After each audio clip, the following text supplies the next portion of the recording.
This reading is on one of the best works that I have found on political science. It comes from a man by the name of Francis Fukuyama. He originally had a degree in classics, studying Greek and Latin and reading Plato and Aristotle.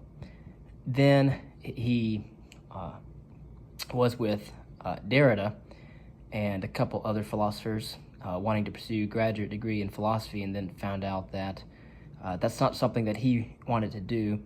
He wanted something a little bit more practical, and so therefore he turned to political science. He works with a lot of other groups, including international studies and global studies as well. This is the preface to his first of 2 volumes. Francis Fukuyama is famously known for his work titled The End of History and The Last Man. This is his preface in his first volume, The Origins of Political Order from Pre-Human Times to the French Revolution. His second volume, in which he gives an introduction, is also part of the series called Political Order and Political Decay from the Industrial Revolution to the Globalization of Democracy. It has excellent reviews from the New York Times Book Review, as well as the Washington Post. Concerning the preface of The Origins of Political Order from Pre-Human Times to the French Revolution,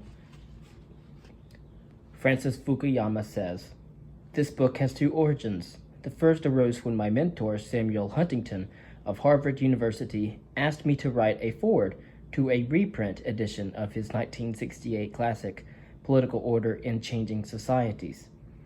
Huntington's work represented one of the last efforts to write a broad study of political development, and was one I assigned frequently in my own teaching.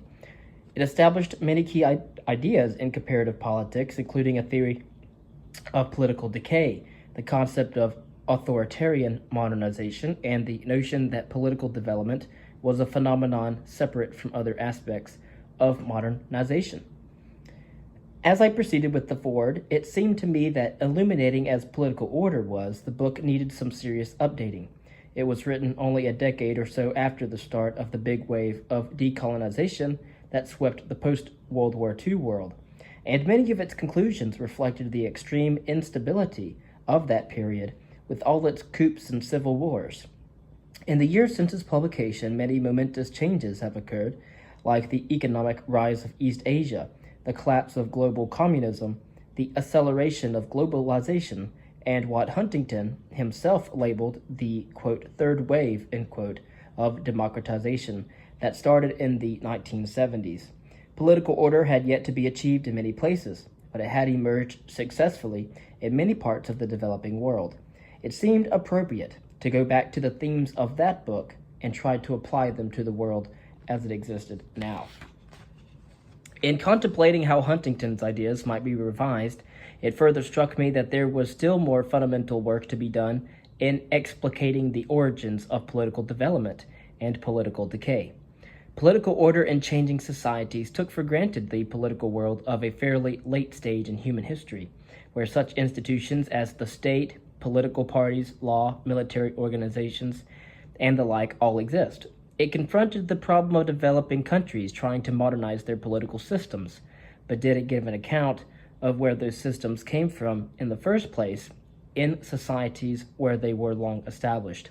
Countries are not trapped by their pasts, but in many cases, things that happened hundreds or even thousands of years ago continue to exert major influence on the nature of politics. If we are seeking to understand the functioning of contemporary institutions, it is necessary to look at their origins and the often accidental and contingent forces that brought them into being. The concern over the origin of institutions dovetailed with a second preoccupation, which was the real-world problems of weak and failed states.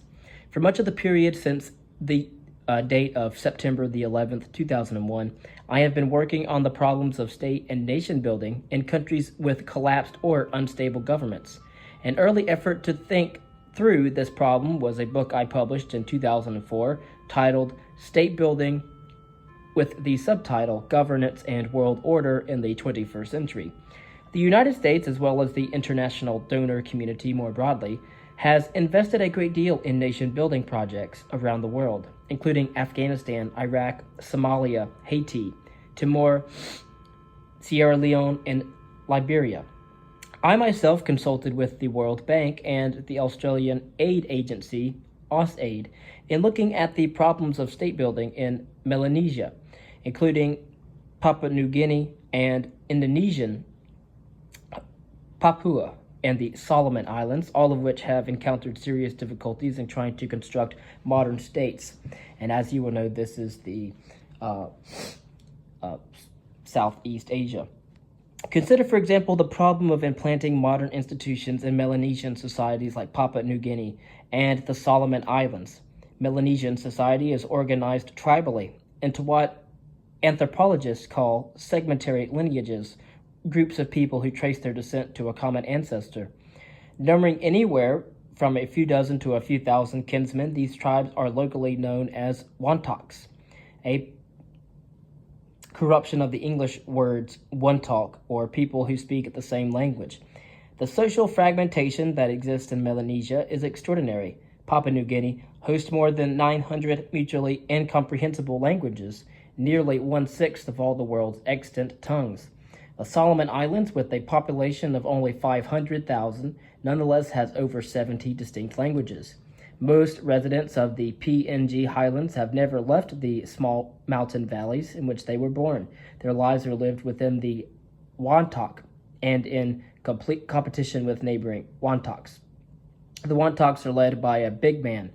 No one is born a big man, nor can a big man hand that title down to his son. Rather, the position has to be earned in each generation.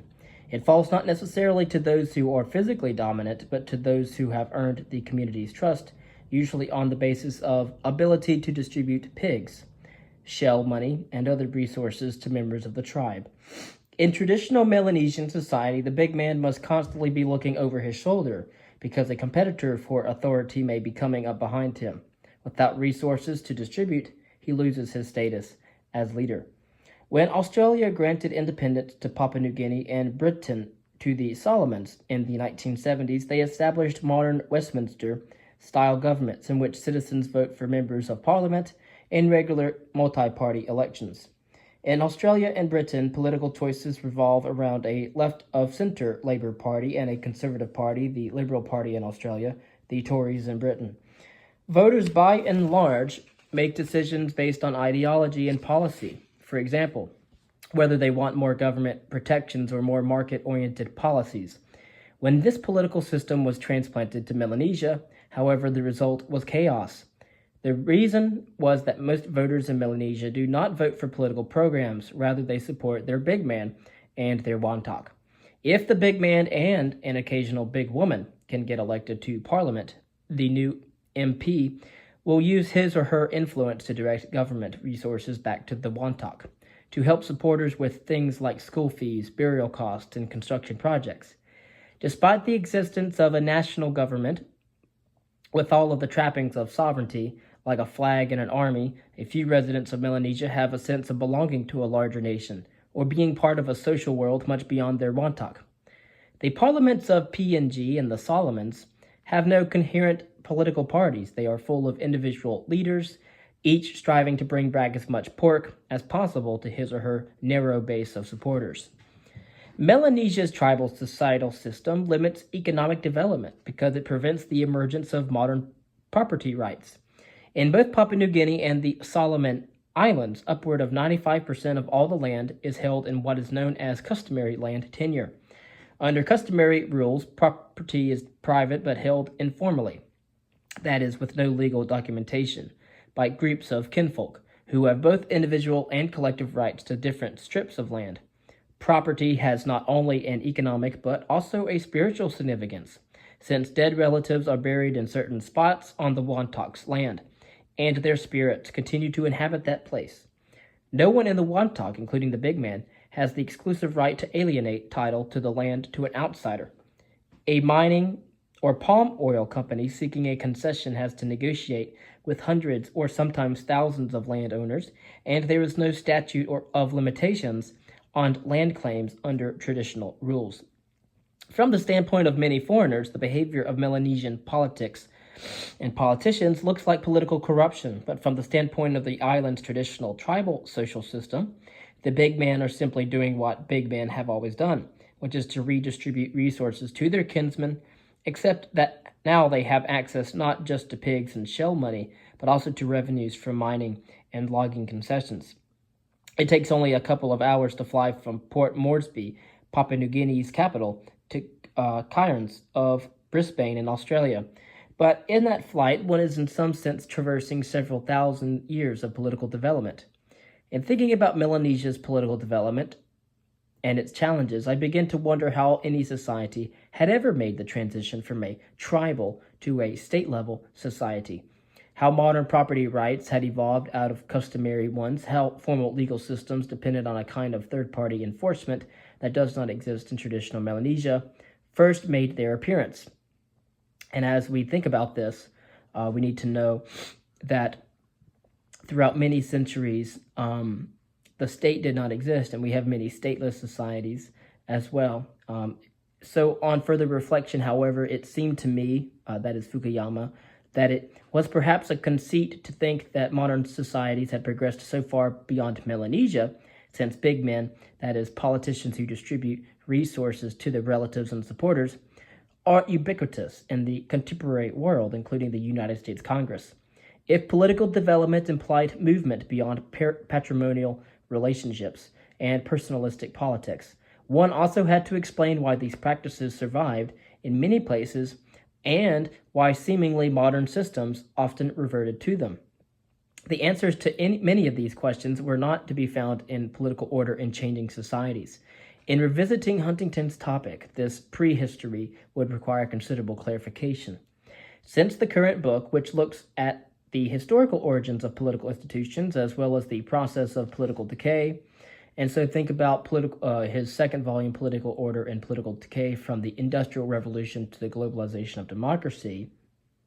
This book is the first of 2 volumes, and it deals with political development from pre-human times up to roughly the eve of the French and American revolutions of the 18th century. The present volume is about the past. Indeed, it starts not with recorded human history, but with mankind's primate ancestors, including ourselves as primates. The first 4 parts deal with the human prehistory, the origins of the state, the rule of law, and finally, accountable government. The second volume will bring the story up to the present time, paying special attention to the impact that Western institutions had on institutions in non-Western societies as they sought to modernize. It will then describe how political development occurs in the contemporary world. It is extremely pertinent to read this volume in anticipation of what is to come in the second volume. And as I make clear in the final chapter of this book, political development in the modern world occurs under substantially different conditions from those in the period up until the late 18th century. One of the Industrial Revolution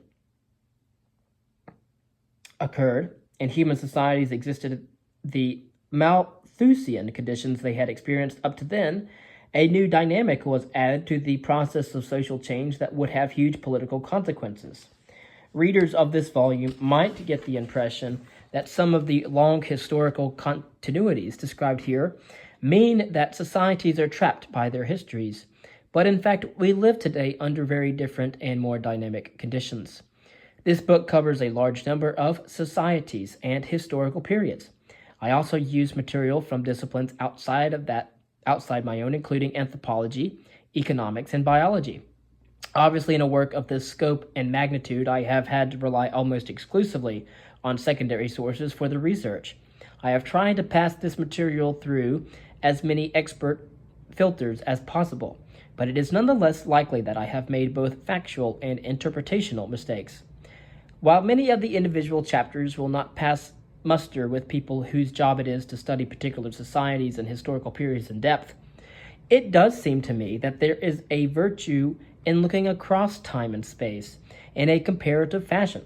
Some of the broader patterns of political development are simply not visible to those who focus too narrowly on specific subjects. Thank you for listening to the preface. Part 1 of this series is Before the State. Chapter 1, The Necessity of Politics. In the next video, I will be going over the second volume, the introduction to the second volume. And in the second volume, the introduction titled Development of Political Institutions to the French Revolution, we have in the introductory statement the problem with governance, social animals, the emergence of the state, the rule of law, democratic accountability, the French Revolution, laying the foundations of political order. And part 1 of the second volume starts with the state.